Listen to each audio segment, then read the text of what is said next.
Hello students, आज के इस वीडियो लेक्चर में हम इम्प्लाइड एडजस्टमेंट से स्टार्ट करेंगे। यहाँ पे in receipts and payments account some additional information is given regarding certain items. जैसे ये इट इज जस्ट लाइक आपने प्रॉफिट, आपने जो फाइनल अकाउंट प्रिपेयर किया था पार्टनरशिप फर्म का, राइट, उसमें हमने hidden adjustment, self explanatory adjustments कैसे किए थे, ये वो ही है। इम्प्लाइड एडजस्टमेंट्स का मतलब भी हिडन और सेल्फ एक्सप्लेनेटरी एडजस्टमेंट्स ही होता है। Now on the basis of such information some accounting adjustments are necessary. Such adjustments are known as implied, जो कि हम उनको इम्प्लाई करेंगे, इम्प्लीकेशन करेंगे उनका, इम्प्लाइड और hidden adjustments. Okay, some implied मतलब hidden adjustments are given below, these items are given in receipts and payments account. इसे कहाँ पे? रिसिप्ट्स एंड पेमेंट्स अकाउंट में दिया होगा। जैसे यहाँ पे दिया रेंट और ब्रैकेट में आपको दिया रहेगा कि 11 मंथ्स का। इसका मतलब मैंने प्रीवियस जो पार्टनरशिप फाइनल अकाउंट के जब भी एडजस्टमेंट्स, आपको हिडन एडजस्टमेंट्स एक्सप्लेन किए थे, तो वहां पे भी बताया था कि 11 मंथ्स आपको ब्रैकेट में, अगर 9 मंथ्स, 11 मंथ्स, 10 मंथ्स है। हम यूजुअली फाइनल अकाउंट 12 मंथ्स का प्रिपेयर करते, राइट। फाइनल अकाउंट जो बैलेंस शीट प्रिपेयर होती है, फाइनल अकाउंट जो प्रिपेयर होता है वो 12 मंथ्स का होता है, 1 ईयर का होता है। तो 1 ईयर में कितने मंथ्स होते हैं? 12 मंथ्स होते हैं। तो हमारे पास रेंट 12 मंथ्स का होना चाहिए, उसके बदले कितने मंथ्स का है? ओनली 11 मंथ्स का है। तो पहले जो भी आपको अमाउंट दिया है, यहाँ पे 11 मंथ्स दिया है और ₹11,000 दिया है, तो हम 11,000 को 11 से डिवाइड करेंगे। ये जो 11 मंथ है इससे डिवाइड करेंगे, तो मतलब 1,000 पर मंथ का हो गया। मतलब एवरी मंथ 1,000 हमको रेंट करके पे करना है, राइट। तो यहाँ पे मतलब 1,000 का डिफरेंस जो आ रहा है, 12,000 होना चाहिए ना पूरे साल का, तो वो 1,000 क्या हो गया? इम्प्लाइड एडजस्टमेंट हो गया। तो आपको एड आउटस्टैंडिंग करके शो करना पड़ेगा। नाउ नेक्स्ट यहाँ पे जो दिया 10% bank loan from bank of India. Loan लिया है बैंक ऑफ इंडिया से 10% लोन वाला, मतलब जिसके ऊपर इंटरेस्ट 10% लगेगा, 10% इंटरेस्ट लगेगा। कितने रुपीस का लोन लिया है? तो 20,000 रुपीस का लोन लिया है। टेकन कब लिया है ये लोन? तो टेकन ऑन 1 जनवरी 2020। तो 1 जनवरी 2020 को लिया है। मार्च तक कितने महीने होते हैं? जनवरी, फरवरी, मार्च, 3 मंथ्स। तो मतलब यहाँ पे आपको अगर इंटरेस्ट नहीं बोला भी है, अगर एडजस्टमेंट्स में नहीं बोला है, तो आपको अपने आप समझ जाना है कि 10% का हमको 20,000 पे कैलकुलेट करना है। तो वो कितना आता है? 2,000। लेकिन हमको कितने मंथ्स का चाहिए? 3 मंथ्स का चाहिए। तो मल्टीप्लाई बाय 3/12। तो इस तरीके से हम इसको 3 मंथ्स का कैलकुलेट करेंगे। तो आगे सम्स में हम सीखने वाले हैं। नेक्स्ट दिया लीज होल्ड। ये लीज होल्ड है, यहाँ पे LEASE आना चाहिए। लीज होल्ड लैंड मतलब ये ना एक तरीके से हायर करते हैं 10 इयर्स के लिए, 20 इयर्स के लिए, 15 इयर्स के लिए, लंबे समय के लिए। जब रेंट पे कोई जमीन ले ही जाती है यूज के लिए, बिजनेस पर्पस के लिए, हाँ, तो उसको lease hold property, lease hold land बोलते हैं। तो यहाँ पे ये लीज होल्ड लैंड है 1 lakh rupees, 1 lakh rupees for 10 years के लिए, फॉर 10 ईयर। और ये कब से स्टार्ट हुआ? फ्रॉम 1 अप्रैल 2019। मतलब उसका जो 1 लाख का उसका क्या है? रेंट है। तो फॉर 10 इयर्स के लिए है। फ्रॉम 1 अप्रैल 2019 से ये स्टार्ट हुआ है। तो 1 अप्रैल 2019 टू ये 31 मार्च 2020 तक का हमको इसका कैलकुलेट करना है। क्या कैलकुलेट करना? रेंट। ये पूरा 1 लाख दिया है लीज पे, 1 लाख के लीज पे। तो आप इसको 1 लाख डिवाइडेड बाय 10 करोगे तो फिर आपको कितना जाएगा? 10,000। तो मतलब पर ईयर का कितना है? 10,000 है। तो आपको इस तरीके से इसका फिर इफेक्ट दिखाना होगा। 10,000 का आपका करंट ईयर का हुआ, बाकी का 90,000 आपका क्या हुआ? एडवांस जो है वो लीज होल्ड का, वो करंट ईयर रिलेटेड नहीं है। Now sale proceeds for furniture. Furniture के लिए जो सेल प्रोसीड है वो बुक वैल्यू, अगर 7,500 की बुक वैल्यू करने का मतलब कि आपके बुक्स ऑफ अकाउंट्स में 7,500 उसकी वैल्यू है फर्नीचर की, लेकिन आपने सेल किया 8,000 में, ठीक है। तो ये जो 8,000 आपकी बुक में से, तो 7,500 माइनस होगा फर्नीचर के उसमें से, अंडर में से, ओके। और उसका जो 500 रुपए का जो डिफरेंस है वो आपका क्या हुआ? गेन है। वो आपका गेन है। तो वो हम लोग कहाँ पे दिखाने वाले हैं? जब हम लोग income and expenditure account prepare करेंगे तो इनकम एंड एक्सपेंडिचर के अंडर में उसको शो करेंगे। तो ये सब क्या होते हैं? एक तरीके से इन सब एडजस्टमेंट्स को हम इम्प्लाइड एडजस्टमेंट्स बोलते हैं, हिडन एडजस्टमेंट्स बोलते हैं। अभी यहाँ पे देखिए receipts and payments account for the year ended 31 मार्च 2020 दिया है। अभी यहाँ पे आपको बाय 10% फिक्स्ड डिपॉजिट बोला है, और डिपॉजिट कब किया है? तो 1 अप्रैल 2020 को किया है, ओके। तो मतलब सॉरी 1 जनवरी 2020 को क्या है, तो 3 मंथ्स का जनवरी फरवरी मार्च हमको 10% कैलकुलेट करना है फिक्स्ड डिपॉजिट पे। तो इस पे कैसे करेंगे, in the above example implied adjustment is outstanding interest, मतलब इस पे आउटस्टैंडिंग इंटरेस्ट है, फिक्स्ड डिपॉजिट पे इंटरेस्ट हमको कैलकुलेट करना है। तो ये no receipt of interest on fixed deposit is given, इसकी कोई रिसिप्ट नहीं दी है कि हमको रिसीव हुआ है क्या ये इंटरेस्ट, फिक्स्ड डिपॉजिट का इंटरेस्ट रिसीव हुआ है कि नहीं हुआ है, उसकी तो हमको कोई बताया नहीं है। नहीं बताया तो हमको क्या करना है, rate of interest on fixed asset is given, वो दी है हमको 10% with the date of the deposit with the bank में कब डिपॉजिट किया था, 1 जनवरी को डिपॉजिट किया था। तो it becomes to take into account, तो हमको उसको अकाउंट में लेना पड़ेगा, उसको कंसिडर करना पड़ेगा, हमको आउटस्टैंडिंग इंटरेस्ट उसका ऑन फिक्स्ड डिपॉजिट दिखाना पड़ेगा। हम कितने महीने का दिखाएंगे, तो ये जो डेट दी है डिपॉजिट डेट, कभी डिपॉजिट हुआ था 1 जनवरी, तो ये यहां से लेके 31 मार्च तक कितना होता है, 3 मंथ्स होता है। तो 3 मंथ्स का मतलब जनवरी टू मार्च 3 मंथ्स हुआ, तो 3 मंथ्स का हम 10% जब भी 1 लाख पे कैलकुलेट करते हैं माय डियर स्टूडेंट्स, तो हमें 2500 मिलता है। तो ये जो 2500 इंटरेस्ट है वो आउटस्टैंडिंग इंटरेस्ट करके हमको एडजस्टमेंट दिखाना है, फाइनल अकाउंट में उसको एडजस्ट करना है। तो इस तरीके से ये सब एंट्रीज जो जिनके बारे में हमको ऐसे परसेंट इंटरेस्ट दिया होगा या 11 मंथ्स 9 मंथ्स जो इस तरीके से दी रहेगी, तो इनकी हमको एडजस्टमेंट करनी पड़ेगी और उसके इफेक्ट हमको शो करने पड़ेंगे। अभी आगे outstanding interest on fixed deposit calculate करने पे 2500 ही आता है। शुड भी कहाँ पे क्रेडिट करना है, ये हमारी इनकम है तो हम इसको क्रेडिट करेंगे इनकम एंड एक्सपेंडिचर अकाउंट में, और it is shown on the asset side of the balance sheet. हमारा फायदा ही हुआ ना, इसीलिए बैलेंस शीट के एसेट में, क्योंकि फिक्स्ड डिपॉजिट है ना, ये कहाँ पे आता है, इसका इफेक्ट कहाँ दिखाते हैं हम, अगर कोई एफडी निकालते हैं हम या किसी शेयर्स में हम लोग इन्वेस्टमेंट करते हैं, तो ये सब एसेट्स हुए ना, हमारे रियल अकाउंट हुआ, एसेट्स हुआ, तो हम इसको एसेट्स के अंडर में शो करते हैं, राइट। तो इसका इफेक्ट हम फिर कहाँ पे दिखाएंगे, एसेट्स के अंडर में भी दिखाएंगे बैलेंस शीट में, और इसको फिक्स्ड डिपॉजिट के अंडर में हम या तो उसको ऐड कर देंगे, नहीं तो हम इसको चाहिए तो सेपरेटली भी शो कर सकते हैं। तो इस तरीके से ये इम्प्लाइड एडजस्टमेंट जैसे हमारे फाइनल अकाउंट में, पार्टनरशिप फाइनल अकाउंट में हमको आए थे, उसी तरीके से ये जो हमारा एनपीओ का फाइनल अकाउंट है इसमें भी हमें ये एडजस्टमेंट शो करने होंगे। नाउ नेक्स्ट हमें क्या दिया है, कैपिटल फंड के बारे में दिया। तो कैपिटल फंड यहाँ पे बोला है कि कैपिटल फंड कहाँ पे शो करना होता है, capital fund is shown on the liability side of balance sheet of not for profit concern and capital fund is created. कहाँ से क्रिएट होता है, देखो यहाँ पे कोई बिजनेस नहीं खुल रहा है, राइट, कोई भी पार्टनर नहीं है, वो कोई पार्टनर अपने अपने पैसे लेके आ रहे हैं, इन्वेस्टमेंट कर रहे हैं, वो बात नहीं। यहाँ तो है ना क्रिएट होता है फंड, हमको कोई ना कोई डोनेशन वगैरह वहां से क्रिएशन होता है कैपिटल फंड का। तो ये है ना फ्रॉम कैपिटल इनकम्स, जितनी भी कैपिटल इनकम्स होती है उनको हम, और नहीं तो फिर जो सरप्लस होता है नॉट फॉर प्रॉफिट कंसर्न का जो सरप्लस होता है उसको हम कैपिटलाइज करते हैं। कैपिटलाइज करना मतलब उसको हम कैपिटल में कन्वर्ट करते हैं, उसको कैपिटलाइजिंग बोलते हैं, कैपिटलाइज करना, ओके। तो हम कहाँ से उसको दिखाते हैं, या तो हम उसको क्रिएट करते हैं, बोलेंगे हमको कि donation use for capital fund, तो हमने क्रिएट किया मतलब डोनेशन को, 50% donation is created for capital fund. तो उस तरीके से मतलब इसका कैपिटलाइजेशन का एंट्री हम आगे सीखेंगे। The net profit is added to the capital fund. अगर बिजनेस में कोई भी नेट प्रॉफिट हो रहा है, ठीक है, नेट सरप्लस हो रहा है, तो वो कहाँ पे ऐड करेंगे, हम कैपिटल फंड में ऐड करेंगे। अगर डेफिसिट है तो हम उसको डिडक्ट करेंगे कैपिटल फंड में से। इट इज जस्ट लाइक जैसे हम कैपिटल अकाउंट में से कैसे नेट प्रॉफिट ऐड करते हैं और नेट लॉस है तो हम माइनस करते, सेम एग्जैक्टली वैसे ही है, बस यहाँ पे कैपिटल फंड करके वर्ड यूज होता है। नाउ अब आते हैं बैलेंस शीट के स्पेसिमेन पे, मतलब प्रोफॉर्मा पे। यहाँ पे balance sheet as on 31 March 2000 dash, आपको कोई भी जो डेट दी होगी क्वेश्चन में उसके अकॉर्डिंग आप फिल करने वाले हो। इसमें लायबिलिटी साइड जी जैसे हमारे पार्टनरशिप फाइनल अकाउंट की बैलेंस शीट वैसे सेम बैलेंस शीट होती है। लायबिलिटी साइड आपका लेफ्ट हैंड साइड में होगा, जहां पे सबसे टॉप में आप कैपिटल फंड दिखाओगे और कैपिटल फंड का ओपनिंग बैलेंस आप शो करोगे, फिर उसमें ऐड करोगे। अगर कोई भी आपको कैपिटलाइज करने बोला, आपको डोनेशन कैपिटलाइज करने बोल दिया, तो आप ऐड कर दोगे डोनेशन। समझो 50% डोनेशन बोला तो 50% ऐड करोगे और 50% आप इनकम के अंडर में शो करोगे।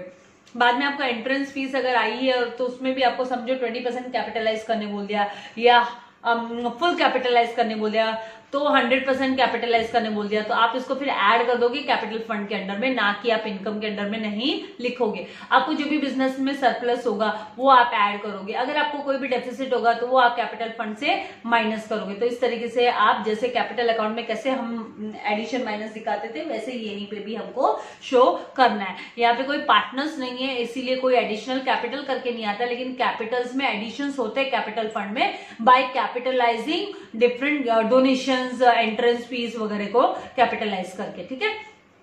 फिर नेक्स्ट आपको यहाँ पे बिल्डिंग फंड, बिल्डिंग के लिए आपको फंड मिला है, वो आपकी लायबिलिटी है मेंटेन रखने के लिए। एंडोमेंट फंड, देन आपका tournament fund, then special fund, कोई भी स्पेसिफाइड फंड बोला है, charity fund, then sundry creditors, फिर bank overdraft, then other loan, then outstanding expenses, pre received income, जिसमें आपको है ना subscription received in advance, pre received मतलब आपको एडवांस में सब्सक्रिप्शन रिसीव हो गया, वो दिखाना है लायबिलिटीज के अंडर में। और लाइफ मेंबरशिप फीस, पूरे साल पूरे लाइफ टाइम का जो मेंबरशिप फीस ले लिया है कि आपने अगर कोई क्लब वगैरह ज्वाइन किया, स्पोर्ट्स क्लब वगैरह, तो वो भी लायबिलिटीज के अंडर में ही स्पोर्ट्स क्लब को शो करना पड़ता है। फिर आपके एसेट्स के अंडर में क्या क्या आइटम्स आते हैं, एसेट्स सेम जैसे हमारे उसमें कैश इन हैंड आता है, कैश एट बैंक होता है, fix deposit, then investments, then sundry debtors, land and building, furniture, depend करता है किस टाइप का। यहाँ पे various type of according to the ये जो नॉट फॉर प्रॉफिट कंसर्न है उसके हिसाब से फर्नीचर वगैरह सब होंगे। Then plant and machinery, then equipments, अगर कोई स्पोर्ट्स क्लब है तो प्ले ग्राउंड हो गया, Motors vehicles, library books, library है अगर कोई एनजीओ लाइब्रेरी चला रहे तो वो लाइब्रेरी बुक्स वाले उसके क्या हो गए, स्टॉक हो गए, वो एसेट्स हो गए। Then stock of sports material, ये हो गया स्पोर्ट्स क्लब के लिए। स्टॉक ऑफ स्टेशनरी, जो क्लोजिंग स्टेशनरी बचती है at the end of the year, वो। स्टॉक ऑफ ड्रग्स, अगर कोई हॉस्पिटल है ये अपना चैरिटेबल हॉस्पिटल है तो फिर उसमें जितने भी मेडिसिन है स्टॉक में बच गई है तो वो क्लोजिंग स्टॉक हो गई। फिर लोन्स एंड एडवांसेस गिवन, ये भी एसेट्स के अंडर में आएगा। कोई एक्रूड इंटरेस्ट है, इंटरेस्ट रिसीव होना बाकी है, मतलब एक्रूड मतलब कोई, तो वो भी इसमें आएगा। प्रीपेड एक्सपेंसेस है, एडवांस में हमने कोई एक्सपेंडिचर पे कर दिया है तो वो भी किसके अंडर में आएगा, एसेट्स के अंडर में आएगा। आउटस्टैंडिंग इनकम है तो वो भी कहाँ पे आएगा, आपका एसेट्स के अंडर में आएगा। So some of these some items, instead of adding surplus into capital fund, it is accumulated as a credit balance to income and expenditure account. कभी कभी क्या होता है कि इंस्टेड ऑफ ये जो adding surplus into capital fund में add करने के बजाय कभी कभी उसको हम एक्यूमुलेट भी करके रखते, कलेक्ट भी करके रखते हैं इनकम एंड एक्सपेंडिचर अकाउंट में। सच बैलेंस इज शोन सेपरेटली, फिर उसको हम लोग सेपरेटली दिखाते हैं कहाँ पे, बैलेंस शीट में लायबिलिटीज के अंदर में उसका इफेक्ट सेपरेट शो करते हैं। जैसे income and expenditure account, opening credit balance, फिर add surplus of the current year. कभी कभी ये ऐसा भी इफेक्ट हमको शो करना होता है। It depends on the question में क्या पूछा उसके हिसाब से ही हम जाते हैं। नाउ यहाँ पे अभी एडिशनल इंफॉर्मेशन में यहाँ पे दिया रिफर इलस्ट्रेशन नंबर 1, तो आउटस्टैंडिंग एंड प्रीपेड एक्सपेंसेस के लिए अगर हमको ये इलस्ट्रेशन नंबर 1 यहाँ पे एक मिनट, इलस्ट्रेशन नंबर 4 हमको रिफर करना है। अभी तो हम इसकी just theoretical part cover up कर लेते हैं। यहाँ पे अभी आउटस्टैंडिंग एंड प्रीपेड एक्सपेंसेस, ज्यादा इसके लिए बताने की मुझे जरूरत नहीं है, मुझे पता है क्योंकि आपने इसको पार्टनरशिप फाइनल अकाउंट में भी किया है तो इसमें कोई नया नहीं है, सेम वैसे ही है। अभी कोई आउटस्टैंडिंग एक्सपेंसेस है, इसका मतलब है are expenses which are unpaid, वो अभी तक पे नहीं किए, तो उसके दो इफेक्ट होते हैं। एक आप क्या करते हो, आउटस्टैंडिंग अमाउंट में है उसको क्या करते हो एक्सपेंडिचर में ऐड कर देते हो, और दूसरा इफेक्ट उसका on the expenditure side of income and expenditure account दिखाते हैं, और सेकंड इफेक्ट उसका लायबिलिटीज में आता है बैलेंस शीट के अंडर में। फिर प्रीपेड एक्सपेंसेस है, एडवांस में अगर आपने कोई एक्सपेंसेस पेड कर दिया तो उसके भी दो इफेक्ट होते हैं। ये एडवांस में पेमेंट किया, हमको तो करंट का चाहिए राइट, तो आप क्या करोगे माइनस कर दोगे प्रीपेड अमाउंट को, जितना प्रीपेड मतलब जितना एडवांस आपने पेमेंट किया है वो इनकम एक्सपेंडिचर के अंडर में से साइड में से आप माइनस कर दोगे, और उसका सेकंड इफेक्ट आप एसेट्स में दिखा दोगे। देन एक्रूड इनकम अभी कोई रिसीव होना बाकी है, आपको कोई आउटस्टैंडिंग इनकम है, तो ये क्या आपने अर्न होना चाहिए था ड्यूरिंग द ईयर, लेकिन आपको ये रिसीव नहीं हुई है, it has not been received okay during the year, so it is an outstanding income. तो उसका इफेक्ट क्या दिखाओगे, आउटस्टैंडिंग इनकम है, अगर करंट ईयर रिलेटेड है तो उसको ऐड करो इनकम के अंडर में, income side of the income and expenditure account, और उसका सेकंड इफेक्ट आउटस्टैंडिंग इनकम करके आप एसेट्स में बैलेंस शीट के अंडर में दिखाओगे। फिर income received in advance and pre received income है, तो यहाँ पे भी अगर एडवांस में रिसीव है तो आपको माइनस करना है। Sometimes income is receive during the year which is actually related to the next year, वो नेक्स्ट ईयर के लिए होता है, वो करंट ईयर के लिए नहीं है, तो आपको क्या करना है, उसको माइनस करना जरूरी है। It is income received but not earn, ये रिसीव है लेकिन वो अभी तक हमने अर्न थोड़ी ना किया, हमको रिसीव तो हो गई लेकिन हमारी अभी उसको पाने का हक नहीं था हमारा, लेकिन हमको एडवांस में मिल गई है, तो उसका दो इफेक्ट क्या दिखाओगे, the amount of income received in advance should be deducted from the concern, जो भी इनकम है उसके अंडर में से आप उसको माइनस करोगे, और उसका सेकंड इफेक्ट आप लायबिलिटीज के बैलेंस शीट में दिखाओगे, वो क्योंकि आपके लायबिलिटीज हो गए, ठीक है। फिर नेक्स्ट एडजस्टमेंट आपको subscription received in advance and outstanding subscription का, अगर एडवांस में रिसीव हो गया, subscription is a revenue income, ये रेवेन्यू इनकम होती है, ये कैसे रेगुलर बेसिस की हो गई, right, for not for profit concern. Subscription में be given periodically 3 months 4 months का, ऐसे क्वार्टरली, तो all members have to pay subscription regularly, सबको रेगुलरली सब्सक्रिप्शन पे करना जरूरी है। अगर नहीं पे करते हैं तो फिर दिखाना पड़ता है उसका इफेक्ट कि अभी वो आउटस्टैंडिंग है, right. It is credited to, ये कहाँ पे क्रेडिट करते हैं हम, इनकम एंड एक्सपेंडिचर अकाउंट में, क्योंकि ये इनकम होती है पर्टिकुलर फर्म की, जो नॉट फॉर प्रॉफिट कंसर्न उसकी इनकम है ये सब्सक्रिप्शन जो रिसीव करते हैं लोग। तो subscription can be classified as, उसको किस तरीके से क्लासिफाई कर सकते हैं, subscription of current year received in the current year, अगर करंट ईयर का सब्सक्रिप्शन है और करंट ईयर में मिल गया, well and good, no worries, ठीक है, आप उसको एज इट इज लिख दोगे। Second, subscription of previous year received in the current year, अगर आपको सब्सक्रिप्शन प्रीवियस ईयर का करंट ईयर में रिसीव हुआ है तो आपको करंट ईयर में उसका इफेक्ट नहीं दिखाना है, उसका इफेक्ट नहीं दिखाना है हमको इनकम एंड एक्सपेंडिचर के अंडर में इसका इफेक्ट नहीं दिखाएंगे। इसको कहाँ पे दिखाएंगे, ये जो हमको प्रीवियस ईयर की अब मिली है, हम इसको लेके जाके कहाँ पे हम इसको लायबिलिटीज के अंडर में शो करेंगे, यहाँ पे इसका इफेक्ट नहीं दिखाएंगे। Then subscription of the next year receive, next year का एडवांस में रिसीव हो गया है, फिर से इसको हमको लायबिलिटीज में दिखा देना है। Then subscription of current year is outstanding, अगर करंट ईयर का आउटस्टैंडिंग है तो इसको हमको ऐड करना है आउटस्टैंडिंग करके सब्सक्रिप्शन के अंडर में। इसके इफेक्ट्स हम और डिटेल में आगे सीखेंगे। नाउ डेप्रिसिएशन सेम वही कहानी। फॉर दिस हमको इलस्ट्रेशन नंबर 3 रिफर करना, आगे हम आएंगे।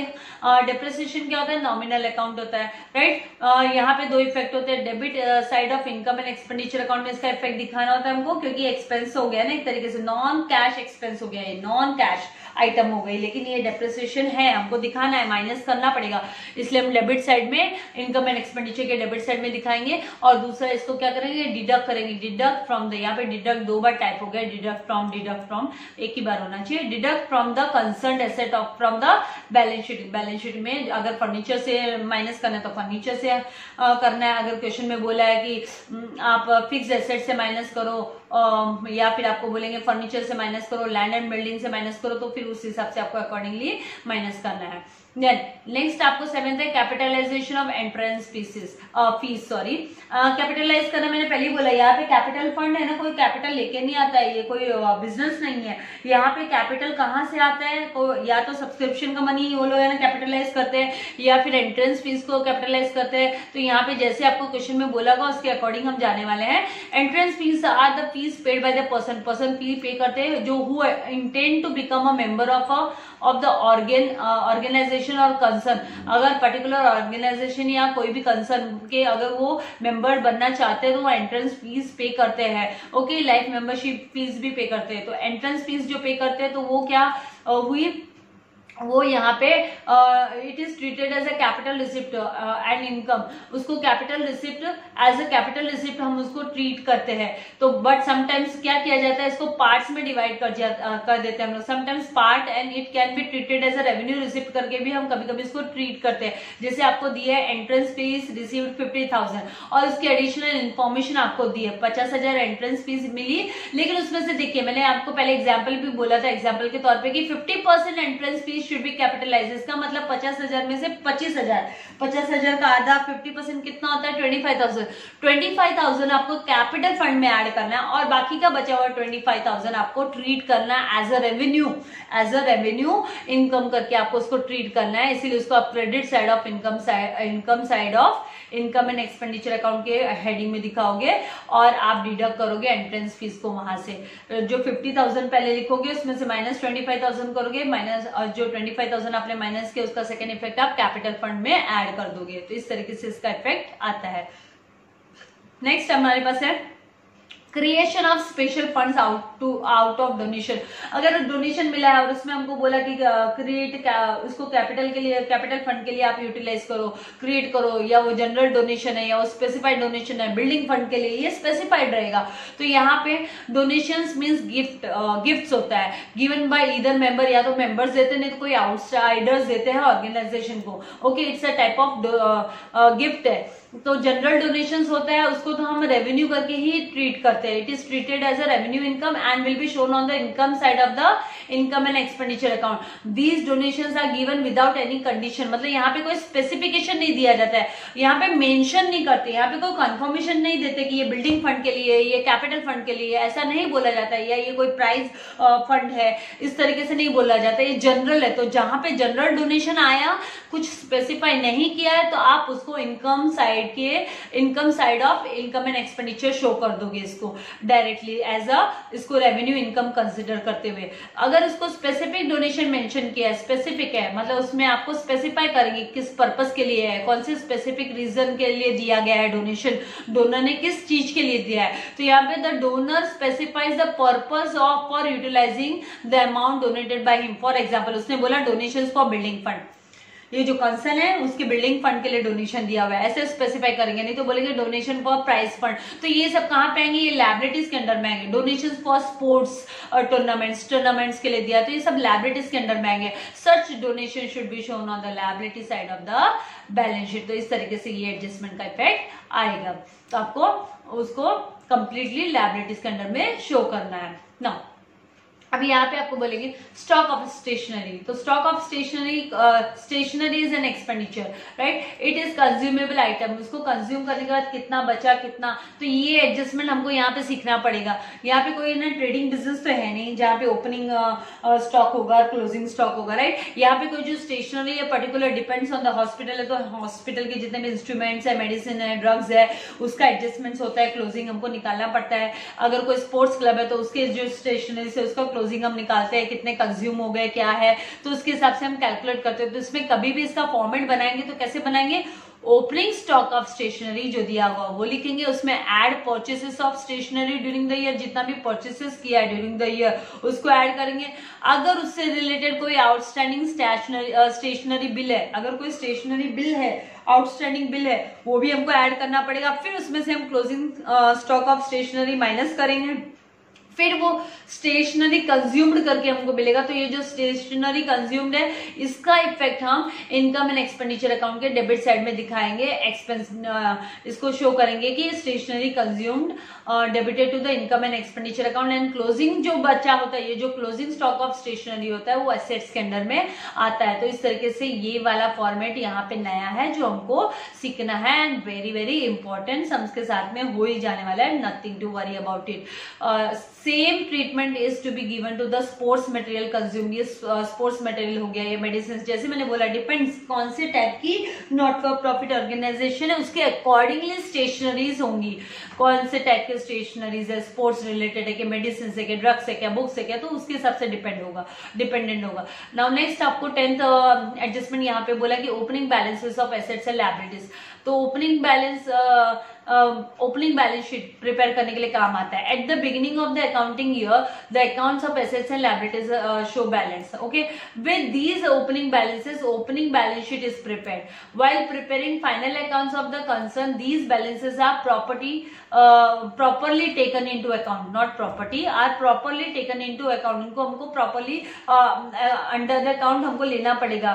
And now capital fund should be represented on liability side of balance sheet। देखिए जैसे हमने हमने बात की थी कि कैपिटल फंड कभी कभी यहाँ पे नहीं दिया होगा, तो आप कहाँ से फाइंड आउट करोगे कि नॉट फॉर प्रॉफिट ऑर्गेनाइजेशन का कैपिटल फंड कहाँ है, तो कितना है। तो उसके लिए आपको क्या करना पड़ेगा, पहले ओपनिंग बैलेंस शीट प्रिपेयर करनी होगी और वहां से आपको एसेट्स में से लायबिलिटीज माइनस करोगे तो कैपिटल फंड मिलेगा।